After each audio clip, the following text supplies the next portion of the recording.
Les Belges sont-ils suffisamment matures sur Internet? Le terme, il peut prêter à sourire. Je vous vois sourire, Vanessa. Mais la maturité numérique, c'est un vrai sujet d'actualité. Avec le nombre croissant de réseaux sociaux, d'outils numériques et de dispositifs connectés à Internet, qui ne s'est jamais retrouvé dépourvu face à la technologie. Et la maturité numérique, c'est la thématique de la semaine numérique qui a débuté lundi. Et on reçoit donc en plateau Paul Deteux. Bonjour. Bonjour. Donc vous êtes le président du Conseil supérieur de l'éducation aux médias, le directeur aussi de Média Animation, une ASBL active dans ce domaine. Et on va débuter avec ce chiffre interpellant. On estime aujourd'hui que 46% des Belges sont vulnérables face au numérique.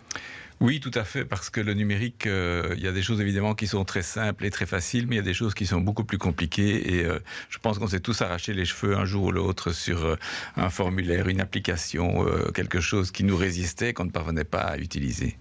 Et justement, cette vulnérabilité face au numérique, est-ce qu'elle se voit plutôt dans des catégories d'âge? On pense notamment, peut-être à tort, que les jeunes et cette génération de digital natives, ceux qui sont nés... Vous, quoi.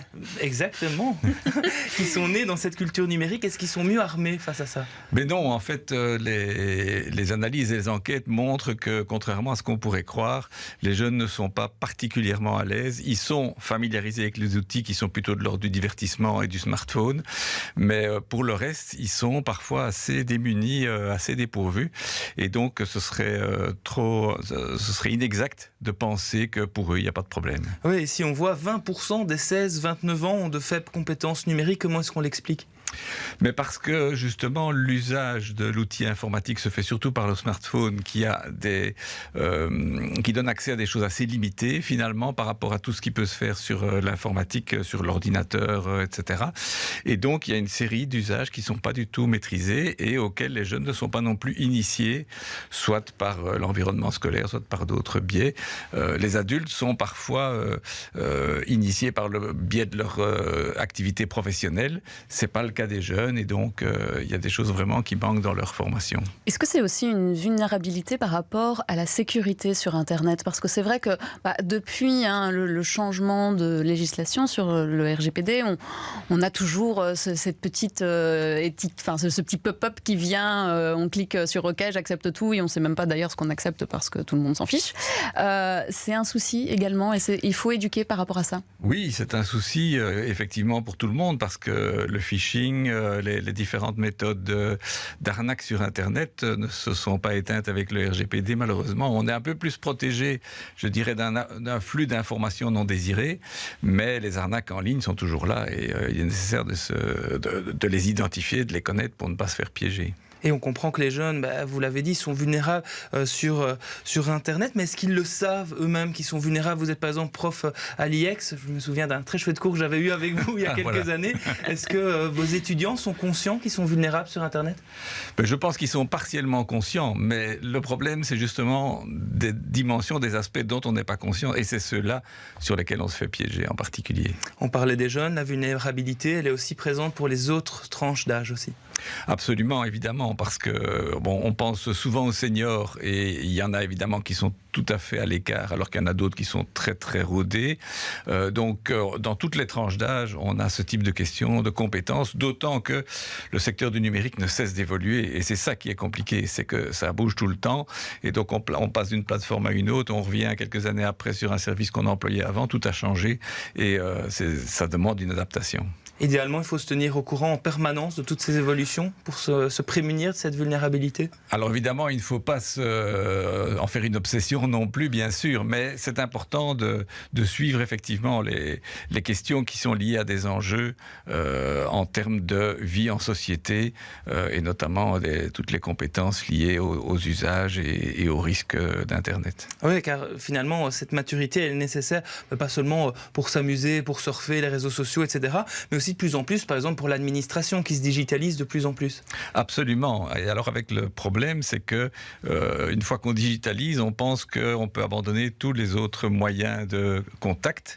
Or, pour ceux qui n'y parviennent pas, c'est une catastrophe. Donc, c'est un enjeu sociétal aussi de maintenir les autres moyens d'accès pour ceux qui sont bloqués par le numérique, sans quoi ils se retrouvent exclus de la société. Vous avez dit les jeunes sont tout aussi vulnérables que les classes plus âgées. On aurait pu se dire qu'un jour, les jeunes devenant de plus en plus vieux, on pourrait arrêter finalement cette administration pour passer, administration physique pour passer à une e-administration.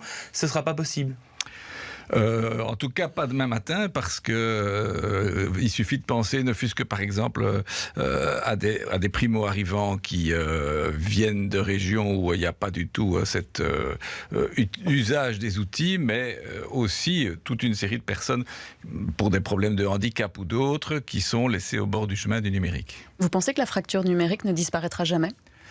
Je ne suis pas Nostradamus, donc je ne peux pas vous répondre, mais je pense que ça resterait une problématique très longtemps. Mais ça peut continuer parce qu'on voit aussi la technologie d'aujourd'hui, ce n'est pas la même qu'au début simplement du net. Si on reprend les premiers chats ou les premiers sites internet, évidemment, à peine les années 2000, à aujourd'hui, la technologie, elle a changé. Donc on pourrait imaginer qu'en 2040 ou en 2050, la technologie est aussi fortement évoluée et que donc les jeunes d'aujourd'hui qui sont habitués à cette technologie de 2020 se sont aussi dépassés quand ils auront 40 ou 50 ans en 2040-2050. Oui, tout à fait. Donc il ne faut vraiment pas considérer comme acquis par les usages courants les compétences dont on a besoin aujourd'hui ou dont on aura besoin par la suite. Et cette vulnérabilité, est-ce qu'elle vient justement du manque de formation des gens ou plutôt de la difficulté croissante des outils numériques ? Il y a les deux. Donc la formation, d'abord, en ce qui concerne les jeunes, la formation dans l'enseignement, elle va se mettre en place, mais c'est quelque chose qui est très lent par la force des choses. Et pour les adultes, on n'est pas toujours confronté à des contextes qui permettent de s'approprier les nouveaux modes de fonctionnement. D'où l'importance de pouvoir proposer des lieux de formation, d'apprentissage, de soutien et d'en avoir en particulier pour les publics plus fragilisés. Et le fait que tout le monde ne comprend pas tous les usages, les plateformes, elles en profitent aussi notamment au niveau des informations qu'elles peuvent collecter, au niveau de la vie privée, etc. Oui, bien sûr. Et tous ceux qui cherchent à, d'une façon ou d'une autre, tirer parti au détriment des gens le font également. Et puis, tous ceux qui ne sont pas vigilants sur le fait qu'il faut pouvoir s'adresser à tous par des services numérisés, oui, tout à fait. Et quand on parle vulnérabilité numérique, maturité numérique, on pense aux dangers qu'on a évoqués ici aussi, mais simplement être vulnérable numériquement, c'est aussi ne pas savoir s'exprimer sur les réseaux sociaux, tout simplement. Oui, tout simplement parce que tout ce que l'on met sur les réseaux sociaux font partie de notre identité numérique. Donc, nous sommes identifiés au départ des actions que nous faisons en ligne.